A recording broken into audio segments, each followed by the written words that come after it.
eksplanasi itu adalah membuat suatu berita. Berita apa aja sih yang bisa dibuat menjadi teks eksplanasi? Contohnya apa kemarin? Fenomena alam, sosial, dan juga budaya. Fenomena alam yang sering kita jumpai di Indonesia, ataupun kita tinggal di mana sekarang? Di provinsi Lampung. Ada apa aja fenomena alamnya? Banjir, karena kita tadi habis apa? Hujan. Pasti kalau habis hujan banyak yang terjadi terkena banjir. Banjir itu karena apa terjadinya? Karena kita sebagai manusia membuang sampah tidak pada tempatnya, mengakibatkan apa? Banjir. Terus kalau gempa bumi terjadinya karena apa? Karena air laut. Kalau gunung meletus terjadinya karena apa? Karena apa? Erupsi. Di dalamnya itu ada cairan. Nah, kemarin kita sudah membuat nih contoh bagaimana kita menulis struktur contoh eksplanasi yang akan kita buat. Kemarin kan strukturnya itu ada 3, ada deretan penjelas, ada isi, ada apa yang terakhir? Kesimpulan. Nah, bagaimana nanti kita semua di sini membuat teks eksplanasi supaya menjadi suatu yang namanya berita. Nah, Ibu buka lagi ya pelajaran teks eksplanasinya.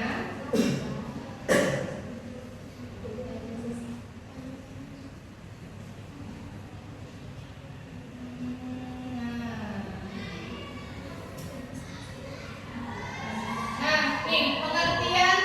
Ibu mengingat lagi pengertian tentang teks eksplanasi.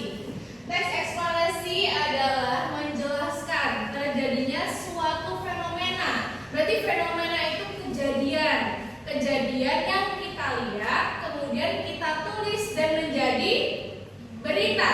Berita yang akan dibaca untuk orang mengetahui informasi yang kita lihat. Nah, teks eksplanasi ini berarti harus benar-benar kita melihat suatu fenomena, habis itu kita baca fenomena tersebut, kita tulisnya dalam struktur apa? Struktur tadi ada pengertian, deretan penjelas, isi, dan juga nantinya bakal ada kesimpulan. Jadi misal nih terjadinya banjir di wilayah Jati Agung pada tanggal 28. Hari ini tanggal berapa? 10. Terjadinya banjir di wilayah Jati Agung tanggal 10 pukul 7 pagi karena hujan deras. Misal kalian buat berita nih, langsung banyak nggak yang tahu kalau kita posting? Kalau kita upload nantinya, itu kita memberikan informasi kepada orang lain. Oh, jangan lewat di sana ya, sedang ada banjir. Oh, jangan lewat di sana ya, sedang terjadi banjir. Jadi orang mengetahui informasi supaya menghimbau untuk lebih berhati-hati. Tapi berarti kita kalau buat teks berita harus jujur. Jangan bilangnya kita lagi banjir kalau buat beritanya tidak banjir. Orang mau lihat banjir, nggak ada informasi. Makanya sebagai kita nantinya membuat berita harus benar-benar tahu fenomena. Selanjutnya ini ada nantinya. Nah, ini strukturnya. Struktur yang kemarin kita sudah pelajari. Yang pertama ada pernyataan umum. Coba dibaca. Pembukaan yang menjelaskan fenomena yang dibahas. Nah, berarti pembukaan yang menjelaskan fenomena yang seperti judul ya berarti ya. Misal judulnya banjir, berarti yang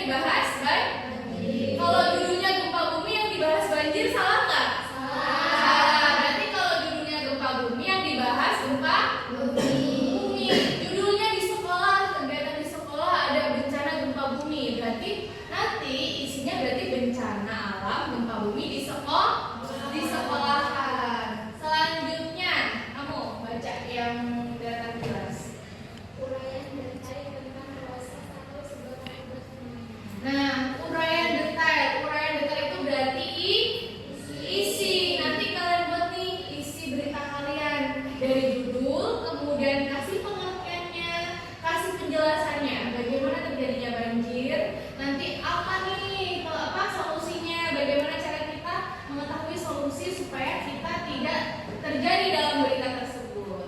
Terus terakhir ada penutup, kesimpulan. Berarti kesimpulan ini dari deretan penjelas kita garis bawahin mana poinnya. Nah, disebut itu yang namanya nanti kesimpulan. Nah, sekarang Ibu kasih contoh eksplanasi tentang hujan. Tadi pagi kita semua hujan semua? Hujan. Di rumah siapa yang nggak hujan? Nggak ada ya? Karena kita masih satu lokasi. Pagi tadi hujan dari jam berapa? Jam 7 karena kan baru bangun jam 7. Dari jam berapa? Dari jam 5 kita terjadinya hujan. Nah, Ibu kasih tahu bagaimana terjadinya hujan ini. Dari pernyataan terlebih dahulu ya. Hujan adalah salah satu fenomena alam yang terjadi adanya siklus air di bumi. Kita sebagai manusia butuh air nggak? Butuh setiap hari? Setiap hari. Deretan penjelas isinya, air laut menguap karena panas matahari. Kita throwback dari kita mundur ke belakang ya. 3 hari ke belakang kita panasnya panas banget nggak?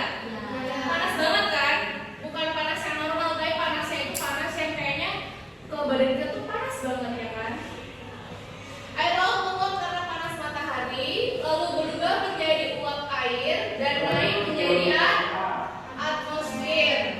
Di atmosfer, uap air mengalami yang namanya kondensasi dan membentuk awan. Ketika awan tidak mampu lagi menampung air, maka terjadilah hujan. Nah, penutupnya, proses ini terus berulang dan merupakan bagian penting dari keseimbangan kehidupan kita semua. Jadi kita kalau bisa sebulan gak ada air, gak ada hujan, itu yang namanya disebut masa menyusahkan gak bagi kita umat manusia? Menyusahkan kan? Jadi yang namanya hujan itu penting bagi kita semua manusia yang sedang hidup di bumi. Nah, sekarang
Kamera